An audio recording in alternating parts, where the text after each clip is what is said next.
एक दिन रावण हनुमान जी से बोला कि हमारी आपकी लड़ाई हो जाए। हनुमान जी बोले तैयार, पर फैसला कैसे होगा? बड़ी देर तक लड़ाई होगी, तुम भी बलवान और हम पर भी राम जी की कृपा है। रावण बोला लंबा वाला युद्ध नहीं, एक एक मुक्के का युद्ध, एक मुक्का मैं मारूंगा, एक तुम मारो। हनुमान जी ने कहा हम तैयार है। रावण पहले मुक्का तुम ही मारो।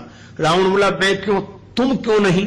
हनुमान जी बोले इसलिए कहीं हमने पहले मुक्का मार दिया तो पता नहीं तुम्हारी वारी आती भी है कि नहीं, तुम्हारी मन की मन में ही रह जाएगी, इसलिए पहले तुम ही।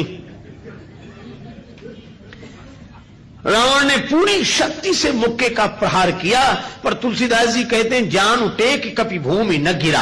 हनुमान जी घुटने के बल वीरासन में बैठे रहे, कुछ नहीं बिगड़ा। और रावण अपनी 20 आंखें बार बार बंद करे, फिर खोले, फिर। हनुमान जी ने कहा कि आश्चर्य मत करो, हम स्वस्थ हैं, पर अब तुम तैयार हो जाओ।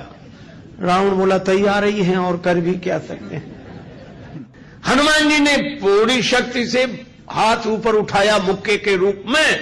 घबरा गए ब्रह्मा जी, शंकर जी। ब्रह्मा जी बोले रोको, कहीं मुक्का गिर गया और रावण मर गया तो राम जी का तो पूरा प्रोग्राम ही फेल हो जाएगा। उनकी रामायण पूरी होने दो, तुलसीदास जी की और लीला राम जी की पूरी होने दो। अब हनुमान जी हाथ नीचे करें, आवे ने ऊपर देखा तो ब्रह्मा जी हाथ जोड़े थे कि दया करो। हनुमान जी बोले तो थोड़ा सा स्वाद तो चखा देना चाहिए। तुलसीदास जी कहते हैं कि रावण साधारण वीर नहीं है, जो 10 शीश महीधर ईश को 20 भुजा खुली खेल ने हारो। और उस पर जब हनुमान जी ने प्रहार किया तो सो हनुमान हन्यो मुठिका, तो रावण को ऐसे लगा कि गिरिगो गिरिराज जो गाज को मारे हो, जैसे गिरिराज हिमालय पर वज्रापात हुआ हो। रावण धरती पर गिर गया, मूर्छित रहा बड़ी देर तक। बड़ी देर में आंख खोली तो बोला बड़े बलवान हो। हनुमान जी बोले बल तो इन्होंने देखने नहीं दिया, ब्रह्मा जी और शंकर जी ने।